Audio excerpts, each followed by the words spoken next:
검사에서 국가 지도자로. 1장. 평범한 소년, 고든 성격. 서울의 어느 평범한 동네에서 한 아이가 태어났습니다.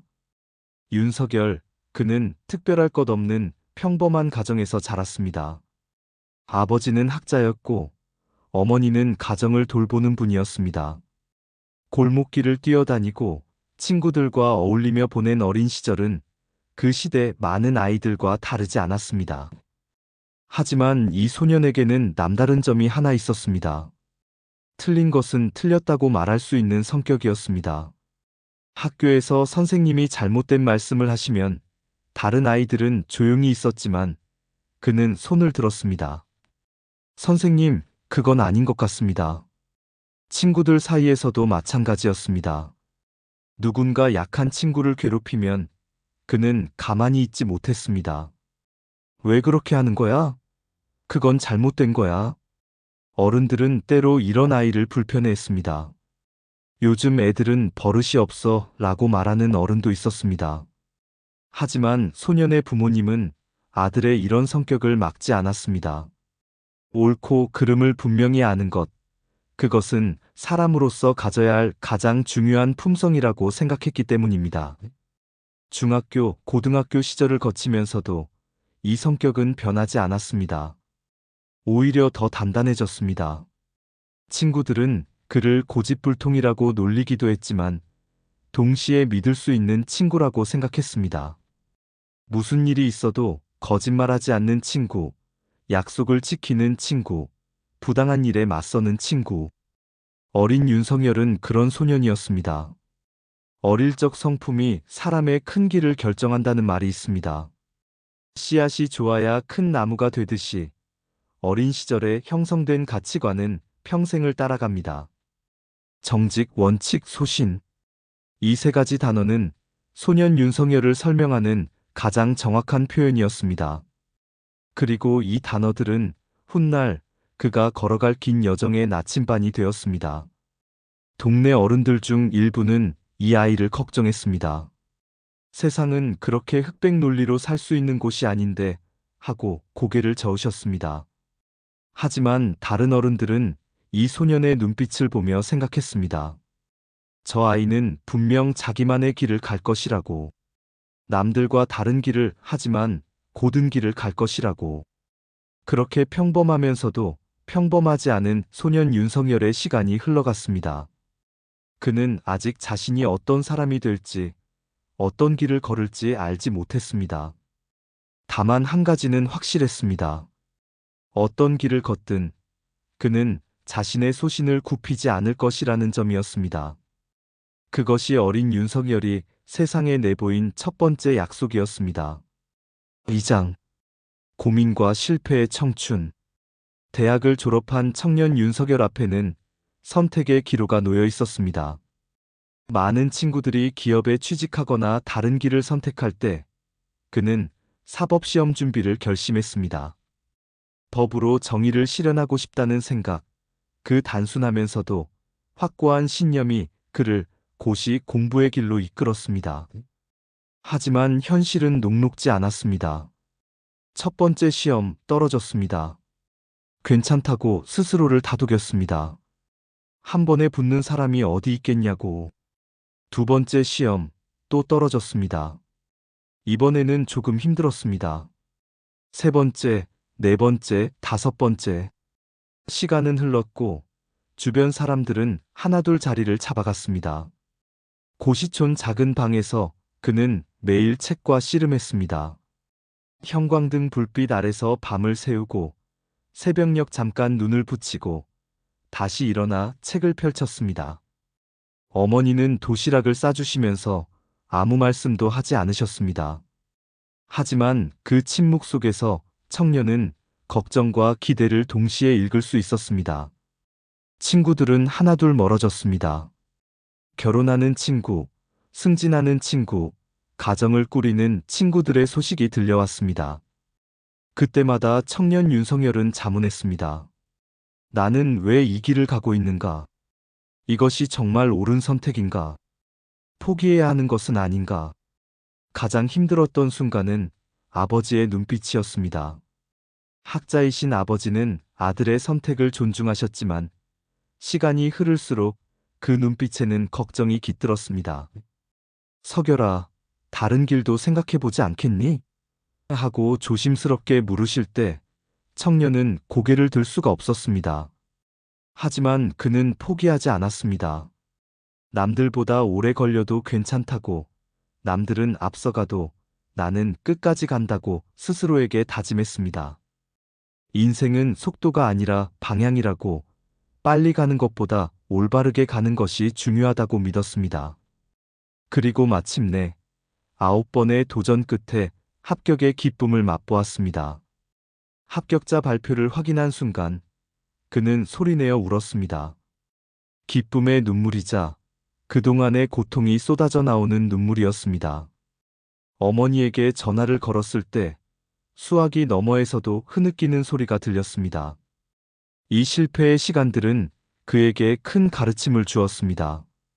세상은 재능만으로 되는 곳이 아니라는 것, 끈기와 인내가 때로는 재능보다 강하다는 것, 그리고 실패는 끝이 아니라 과정이라는 것을 배웠습니다. 무엇보다 자신처럼 늦게 가는 사람들의 마음을 이해하게 되었습니다. 훗날 그는 이 시절을 회상하며 말했습니다. 그때의 실패가 없었다면 지금의 내가 없었을 것이라고. 고통은 사람을 단련시키고 좌절은 사람을 겸손하게 만들며 실패는 사람을 깊게 만든다고. 그 깊이가 훗날 그가 사람들의 아픔을 이해하는 토대가 되었습니다. 청년 윤석열의 고민과 실패의 시간, 그것은 단순한 과거가 아니라 미래를 위한 준비였던 것입니다. 3장. 검사의 길, 소신을 선택하다. 사법연수원을 수료하고 검사의 길에 들어선 윤석열. 검은 법복을 입은 그는 이제 법으로 정의를 실현할 수 있는 위치에 섰습니다. 처음 배정받은 곳은 지방의 작은 검찰청이었습니다. 화려하지 않았지만 그는 만족했습니다. 어디에 있든 할 일은 같았습니다. 범죄를 밝히고 피해자를 보호하고 정의를 세우는 것. 초임 검사 시절 그는 사건을 대하는 태도가 남달랐습니다. 다른 검사들이 빨리 처리하고 다음 사건으로 넘어갈 때 그는 하나하나 꼼꼼하게 살폈습니다. 피해자를 직접 만나고 현장을 직접 가보고 증거를 직접 확인했습니다. 왜 그렇게까지 하느냐는 선배들의 말에 그는 답했습니다. 사람의 인생이 걸린 일인데 대충 할 수 없습니다. 그의 이런 성격은 때로 조직 내에서 불편함을 낳았습니다. 권력자의 비리 사건을 수사할 때 주변에서는 조심하라는 충고가 쏟아졌습니다. 그 사람은 건드리면 안 돼, 적당히 하고. 넘어가는 게 너를 위해서도 좋아하지만 윤석열은 물러서지 않았습니다. 권력자든 평범한 시민이든 법 앞에서는 똑같아야 한다고 믿었습니다. 이러한 소신은 대가를 치러야 했습니다. 승진에서 밀렸고 한직으로 발령받기도 했습니다. 중요한 사건에서 배제되었고 동기들이 앞서 나갈 때 그는 뒤에 남았습니다. 가족들은 걱정했습니다. 조금만 융통성을 발휘하면 안 되겠니? 하지만 그는 고개를 저었습니다. 그러면 제가 검사가 된 이유가 없어요. 그럼에도 그는 자신의 길을 걸었습니다. 사람을 보고, 사건을 보고, 원칙에 따라 판단했습니다. 권력이 개입하려 해도, 돈이 오가려 해도 그는 흔들리지 않았습니다. 때로는 외로웠습니다. 함께할 동료가 많지 않았습니다. 하지만 국민들은 조금씩 그를 알아보기 시작했습니다. 특히 큰 사건들을 수사하면서 그의 이름이 알려졌습니다. 삼성 비자금 사건, 정치권 불법 자금 사건, 각종 부패 사건들. 언론은 그를 소신 검사 원칙주의자라고 불렀습니다. 어떤 이들은 그를 영웅으로 여겼고 어떤 이들은 그를 위험한 인물로 봤습니다. 한국의 시니어 세대는 특히 그의 이런 모습에 주목했습니다. 원칙과 정도를 중요하게 여기는 세대였기 때문입니다. 일제강점기와 전쟁을 겪고 가난에서 벗어나기 위해 평생을 일한 세대, 그들은 부정부패가 나라를 망친다는 것을 몸으로 알고 있었습니다. 그래서 흔들리지 않는 검사 윤석열의 모습이 그들의 마음을 움직였습니다. 검사로서의 시간이 쌓여갈수록 그는 더욱 확고해졌습니다. 이 길이 쉬운 길은 아니지만 옳은 길이라는 확신. 사람들이 자신을 어떻게 평가하든, 역사가 자신을 어떻게 기록하든, 지금 이 순간 최선을 다하는 것이 검사의 도리라는 믿음. 그 믿음이 그를 검사의 길에서 국민 앞에 서는 사람으로 만들어갔습니다. 소신을 선택한 검사 윤석열의 이야기는 이제 더 큰 무대로 나아갈 준비를 하고 있었습니다. 사장. 국민 앞에 서다 마이너스 검찰총장 시절. 2019년 윤석열은 대한민국 검찰총장에 임명되었습니다. 검사로 입문한 지 수십 년 만에 최고의 자리에 오른 것입니다. 하지만 이 자리는 영광만큼이나 무거운 책임이 따르는 자리였습니다. 대한민국 검찰을 이끌고 법의 정의를 실현해야 하는 위치. 국민의 눈이 그에게 쏠렸습니다. 취임식에서 그는 짧지만 강렬한 말을 남겼습니다. 상식과 원칙에 따라 수사하겠습니다. 간단한 말이었지만 그 말 속에는 그의 모든 철학이 담겨 있었습니다. 권력에 흔들리지 않고 돈에 움직이지 않고 오직 법과 원칙에 따르겠다는 선언이었습니다. 하지만 현실은 그의 의지를 시험했습니다. 정치권의 큰 사건들이 연이어 터졌고 그는 수사를 지휘해야 했습니다. 여당과 야당 모두가 관련된 사건들. 어느 쪽을 수사하든 비난이 쏟아졌습니다. 정치적 수사다, 편향적이다, 검찰이 정치를 한다, 온갖 비판이 쏟아졌습니다. 그럼에도 윤석열은 멈추지 않았습니다. 청와대와의 충돌도 있었습니다. 법무부와의 갈등도 있었습니다. 언론은 매일같이 그의 일거수일투족을 보도했습니다. 찬성하는 목소리, 반대하는 목소리가 격렬하게 부딪혔습니다. 대한민국은 그를 중심으로 둘로 나뉘는 듯 했습니다. 국회 청문회에 나간 날들이 있었습니다. 수많은 국회의원들 앞에서 그는 질문을 받았습니다. 어떤 질문은 예리했고, 어떤 질문은 날카로웠으며, 어떤 질문은 공격적이었습니다. 하지만 그는 당황하지 않았습니다. 차분하게, 때로는 단호하게 자신의 입장을 밝혔습니다. 수사는 증거와 법에 따라 이루어집니다. 다른 것은 고려 대상이 아닙니다. 그의 말투와 태도는 사람들에게 깊은 인상을 남겼습니다. 목소리는 높이지 않았지만 단호했습니다. 표정은 변하지 않았지만 의지가 느껴졌습니다. 어떤 압박에도 흔들리지 않는 모습. 좋아하는 사람들은 저 사람은 믿을 수 있다고 했고, 싫어하는 사람들도 저 사람은 자기 생각이 분명하다고 인정했습니다. 특히 시니어 세대는 그의 모습에서 특별한 무언가를 느꼈습니다. 세상에 휘둘리지 않는 사람, 권력 앞에서 굽히지 않는 사람, 자신의 신념을 지키는 사람. 혼란한 시대에, 정치가 혼탁한 시대에 이렇게 중심을 잡고 서 있는 사람이 필요하다고 느꼈습니다. 결국 그는 검찰총장직에서 물러났습니다. 임기를 채우지 못하고 떠났습니다. 어떤 이들은 그의 퇴임을 정치적 패배로 봤고, 어떤 이들은 원칙을 지킨 승리로 봤습니다. 하지만 분명한 것은 짧은 검찰총장 시절 동안 그는 대한민국 국민에게 강렬하게 각인되었다는 사실입니다. 검찰총장 윤석열. 그 이름은 이제 단순히 한 검사의 이름이 아니었습니다. 원칙, 소신, 정의라는 단어와 함께 기억되는 이름이었습니다. 그리고 사람들은 궁금해하기 시작했습니다. 이 사람의 다음 걸음은 무엇일까? 검찰을 떠난 그는 어디로 갈까? 국민 앞에 선 윤석열의 이야기는 이제 새로운 장으로 넘어가려 하고 있었습니다. 5장. 인생의 전환점 마이너스 정치 입문.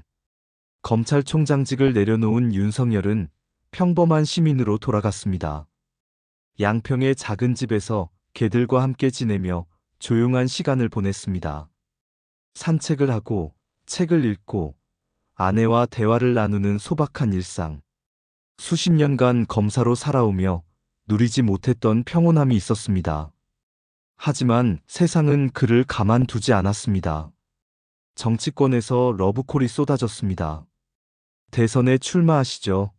우리 당으로 오십시오. 여러 정당에서 제안이 왔습니다. 국민들 사이에서도 윤석열이 정치를 해야 한다 아니다. 검사는 검사로 남아야 한다 의견이 분분했습니다. 그 자신도 혼란스러웠습니다. 평생 검사로 살아왔습니다. 정치는 한 번도 생각해 본 적이 없었습니다. 정치인이 되고 싶어서 검사가 된 것도 아니었습니다.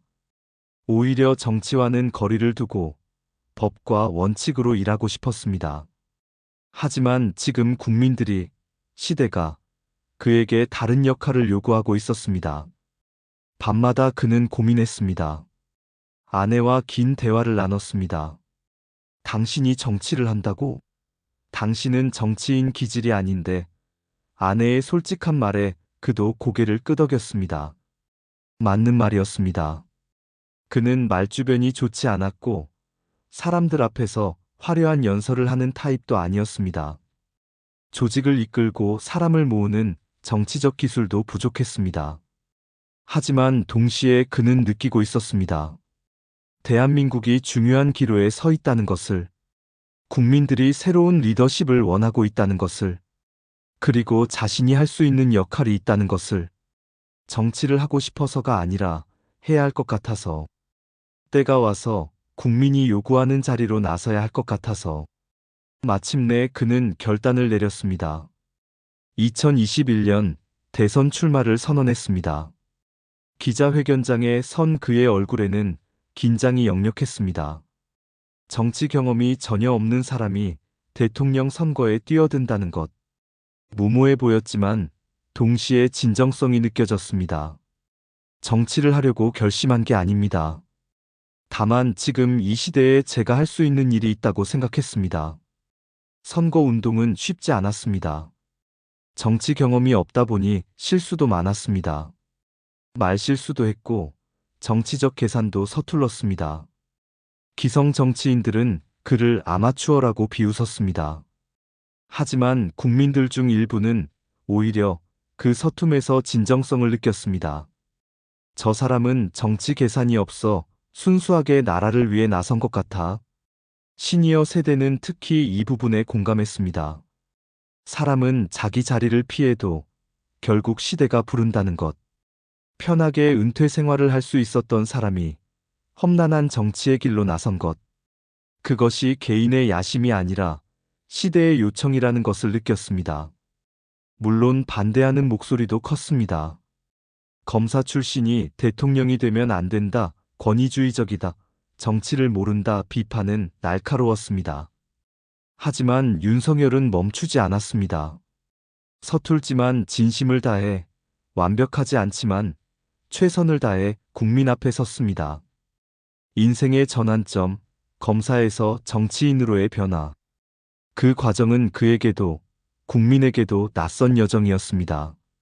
하지만 역사는 때로 예상치 못한 방향으로 흘러갑니다. 윤석열의 선택이 어떤 결과를 낳을지 아무도 확신할 수 없었습니다. 6장 0.73%의 대통령. 2022년 3월 9일 대한민국 대통령 선거일이었습니다. 전국의 투표소에는 이른 아침부터 유권자들의 발길이 이어졌습니다. 노인들은 지팡이를 짚고 젊은이들은 바쁜 일상 속에서 시간을 내어 중년들은 아이들과 함께 투표소를 찾았습니다. 모두가 생각했습니다. 이번 선거가 나라의 미래를 결정한다고.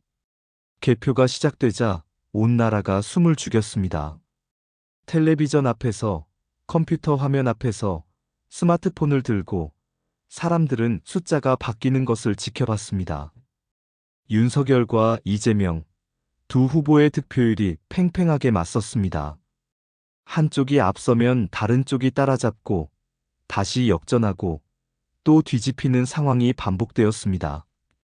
밤이 깊어갔습니다.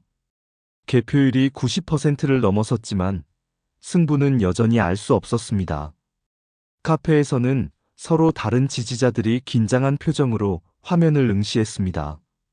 거리는 조용했지만 그 고요함 속에 팽팽한 긴장감이 흐르고 있었습니다. 대한민국 역사상 가장 박빙의 승부였습니다. 새벽이 되어서야 결과가 나왔습니다.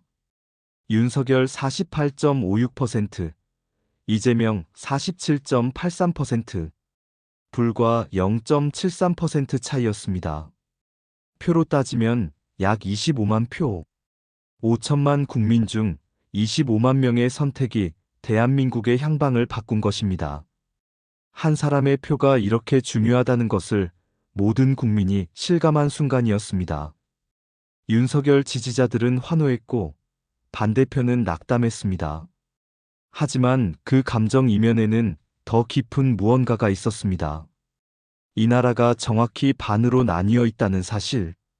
절반은 변화를 원했고 절반은 다른 방향을 원했습니다. 승자도 패자도 모두가 복잡한 심경이었습니다. 당선이 확정된 후 윤석열은 국민 앞에 섰습니다. 국민 통합의 대통령이 되겠습니다. 그의 목소리에는 무게가 실려 있었습니다. 0.73% 차이로 당선된 대통령. 절반의 지지를 받고 절반의 반대를 받은 대통령. 그는 이 사실을 잘 알고 있었습니다. 이 선거는 단순한 승부가 아니었습니다. 대한민국 사회의 깊은 고민이 드러난 순간이었습니다. 세대 간의 생각 차이, 지역 간의 정서 차이, 가치관의 차이. 모든 것이 이 한 번의 선거에 응축되어 있었습니다. 식탁에서 가족들이 말다툼을 하고 친구들이 서먹해지고 직장 동료들이 조심스러워진 선거였습니다. 시니어 세대 중 많은 분들이 윤석열을 선택했습니다. 원칙을 지키는 모습, 권력에 굽히지 않는 태도, 소신 있는 행동. 그들이 평생 중요하게 여긴 가치들을 그에게서 봤기 때문입니다. 동시에 나라가 너무 한쪽으로 기운 것 같다는 불안감, 경제가 어려워지고 안보가 흔들리는 것에 대한 걱정이 있었습니다. 하지만 반대편 유권자들의 선택도 진지한 고민에서 나온 것이었습니다. 그들 역시 나라를 사랑했고 더 나은 미래를 원했습니다. 다만 그 방법에 대한 생각이 달랐을 뿐입니다. 이것이 민주주의였습니다. 다양한 생각이 부딪히고 논쟁하고 최종적으로 하나의 선택으로 모아지는 과정. 0.73% 차이의 당선. 어떤 이들은 이것을 약한 정당성이라고 봤습니다. 하지만 다른 관점에서 보면 이것은 대한민국 민주주의의 성숙함을 보여주는 증거였습니다. 아주 작은 표 차이까지 정확하게 집계되고 그 결과가 존중받는 나라. 박빙의 승부 끝에도 혼란 없이 정권이 교체되는 나라. 정치는 결국 국민이 만드는 것입니다. 정치인이 아무리 말을 잘해도, 정당이 아무리 조직을 잘 갖춰도 마지막 결정은 투표소에서 표를 던지는 국민의 손에 달려 있습니다. 그리고 그날 대한민국 국민은 윤석열을 선택했습니다. 아주 근소한 차이로, 하지만 분명한 선택으로.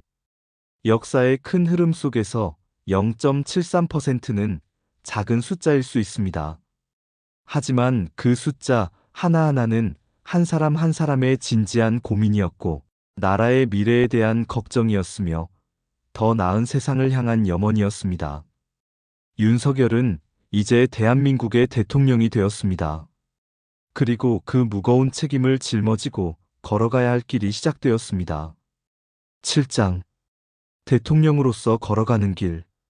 2022년 5월 10일 윤석열은 대한민국의 20대 대통령으로 취임했습니다. 국회의 사당에서 열린 취임식. 태극기가 펄럭이고 애국가가 울려 퍼지고 수많은 국민들이 지켜보는 가운데 그는 선서를 했습니다. 나는 헌법을 준수하고 국가를 보위하며. 그 순간 그는 더 이상 검사도 정치 신인도 아니었습니다. 대한민국을 이끌어가야 할 대통령이었습니다. 대통령의 자리는 결코 쉽지 않았습니다. 아침에 눈을 뜨면 수십 개의 보고서가 기다리고 있었습니다. 경제, 외교, 안보, 복지, 교육. 모든 분야에서 결정을 내려야 했습니다. 하나하나가 국민의 삶에 직접 영향을 미치는 문제들이었습니다. 잘못된 결정 하나가 수백만 명의 인생을 바꿀 수 있었습니다. 무엇을 하든 비판이 쏟아졌습니다. 경제 정책을 발표하면 서민을 생각하지 않는다는 목소리가 나왔고, 외교 행보를 하면 너무 한쪽으로 치우친다는 지적이 나왔습니다. 인사를 단행하면 적절하지 않다는 평가가, 법안을 추진하면 성급하다는 반대가 일었습니다. 대통령은 무엇을 하든 평가가 나뉠 수밖에 없는 자리였습니다. 하지만 그는 자신이 해야 할 일이 무엇인지 알고 있었습니다. 국민의 안전을 지키는 것, 먹고 사는 문제, 즉 경제를 살리는 것, 대한민국이 국제사회에서 당당히 설 수 있도록 하는 것, 화려하지 않지만 꼭 필요한 일들, 당장 눈에 띄지 않지만 나라의 근간을 튼튼히 하는 일들에 집중했습니다.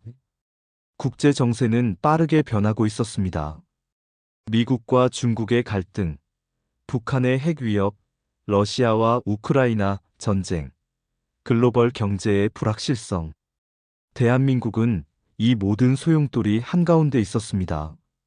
어느 한쪽을 선택하면 다른 쪽의 반발을 사고, 중립을 지키려 하면 양쪽 모두에게 신뢰를 잃을 수 있는 상황. 대통령은 매 순간 선택의 기로에 섰습니다. 국내적으로는 더 어려운 문제들이 산적해 있었습니다. 저출산 고령화. 대한민국은 세계에서 가장 빠르게 늙어가는 나라였습니다. 아이가 태어나지 않고 노인 인구는 급증하고 젊은이들은 결혼과 출산을 포기했습니다. 이것은 단순한 인구 문제가 아니라 국가의 미래가 걸린 문제였습니다. 지역 균형 발전도 중요한 과제였습니다. 서울과 수도권에 모든 것이 집중되고 지방은 점점 공동화되어 갔습니다. 청년들은 일자리를 찾아 서울로 떠나고 지방 도시들은 활력을 잃어갔습니다. 이 흐름을 바꾸지 않으면 대한민국의 균형이 무너질 것이었습니다. 시니어 세대는 이 모든 문제들을 걱정스럽게 지켜봤습니다. 자신들의 노후도 걱정이지만 더 큰 걱정은 손주들의 미래였습니다. 이 아이들이 살아갈 대한민국은 어떤 나라일까? 일자리는 있을까? 집은 마련할 수 있을까? 안전하게 살 수 있을까? 할아버지 할머니들의 대화에는 항상 이런 걱정이 담겨 있었습니다. 윤석열 대통령은 이 모든 문제들과 씨름했습니다. 쉬운 해답은 없었습니다. 단번에 해결되는 문제도 없었습니다. 하지만 포기할 수도 없었습니다. 조금씩 하나씩 할 수 있는 것부터 해나갔습니다. 때로는 실수도 했고, 때로는 비판도 받았습니다. 하지만 멈추지 않았습니다. 대통령으로서 걸어가는 길. 그것은 외로운 길이었습니다. 최종 결정은 혼자 내려야 했고, 그 결과에 대한 책임도 혼자 져야 했습니다. 밤늦게 집무실에 홀로 남아 서류를 검토할 때 그는 생각했습니다. 이 길이 옳은 길일까? 국민들이 이해해 줄까? 역사는 나를 어떻게 평가할까? 하지만 다음 날 아침이면 다시 일어나 해야 할 일을 했습니다. 그것이 대통령의 길이었습니다. 8장. 역사 속에서 평가되는 대통령. 역사는 때로 잔인합니다.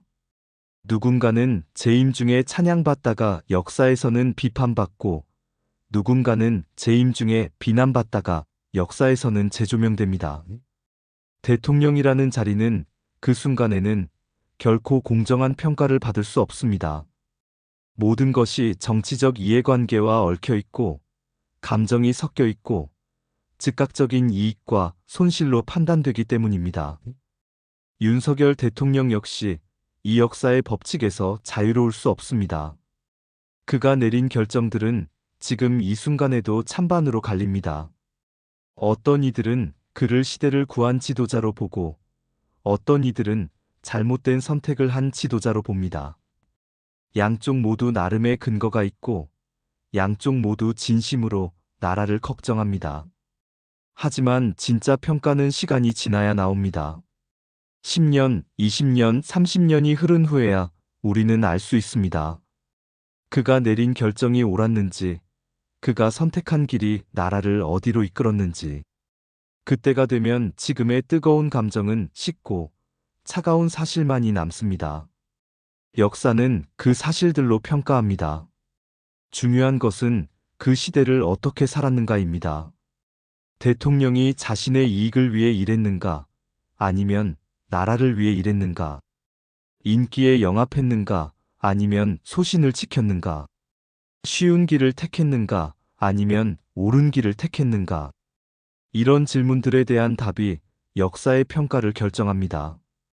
윤석열은 검사 시절부터 한 가지만은 분명했습니다. 인기보다 원칙을, 단기적 이익보다 장기적 가치를, 개인의 안위보다 공공의 이익을 선택하는 사람이었습니다. 그것이 항상 옳은 선택이었는지는 알 수 없습니다. 하지만 적어도 그는 자신의 소신에 따라 살았습니다. 나라를 어디로 이끌었는가도 중요한 평가 기준입니다. 그의 재임 기간 동안 대한민국은 어떤 나라가 되었는가? 경제는 성장했는가? 국민은 더 안전해졌는가? 국제사회에서의 위상은 높아졌는가? 사회는 더 공정해졌는가? 미래 세대를 위한 준비는 되어 있는가? 이런 질문들에 대한 답이 그의 공과를 가를 것입니다. 하지만 가장 중요한 것은 다음 세대가 어떤 나라에서 살아가는가입니다. 지금의 선택이 미래에 어떤 결과를 낳는가? 우리 아이들이, 손주들이 살아갈 대한민국이 어떤 모습인가? 그들이 안전하고 행복하게 살 수 있는 나라를 물려주었는가? 이것이 궁극적인 평가 기준입니다. 시니어 세대는 이 부분을 특히 깊이 생각합니다. 자신들은 전쟁과 가난을 겪으며 이 나라를 일으켰습니다. 아무것도 없던 나라를 세계 10위권 경제대국으로 만들었습니다. 이제 그 결실을 다음 세대에게 물려줄 시간입니다. 하지만 과연 제대로 물려주고 있는가? 젊은 세대가 희망을 가질 수 있는 나라를 만들고 있는가? 우리가 겪은 시대, 우리가 선택한 길은 지금도 계속되고 있습니다. 2022년 그날 0.73% 차이로 윤석열을 선택한 것. 그 선택이 어떤 결과를 낳을지는 아직 진행 중입니다. 역사는 현재형입니다. 우리는 지금 역사를 살고 있고 역사를 만들고 있습니다. 윤석열 대통령의 이야기는 아직 끝나지 않았습니다. 그는 지금도 대통령으로서 매일을 살아가고 있습니다. 결정을 내리고 책임을 지고 나라를 이끌어가고 있습니다. 그 결과가 어떻게 평가될지는 시간만이 알 수 있습니다. 다만 한 가지는 분명합니다. 한 평범한 소년이 고든 성격으로 자라나 실패를 겪으며 단련되고 검사로서 소신을 지키며 국민 앞에 서고 정치에 입문하고 대통령이 되기까지 이 모든 여정에는 한 가지 일관된 것이 있었습니다. 옳다고 믿는 것을 지키려는 의지, 원칙을 따르려는 노력, 국가와 국민을 위해 헌신하려는 마음. 역사가 그를 어떻게 평가하든 그는 자신이 믿는 길을 걸었습니다. 그리고 그 길 위에서 만난 수많은 선택의 순간들, 그 선택들이 모여 지금의 대한민국을 만들었습니다. 우리는 그 시대를 함께 살아가고 있는 사람들입니다. 목격자이자 참여자이며 평가자이자 피평가자입니다. 검사에서 국가 지도자로 윤석열의 이야기는 우리 시대의 이야기이기도 합니다.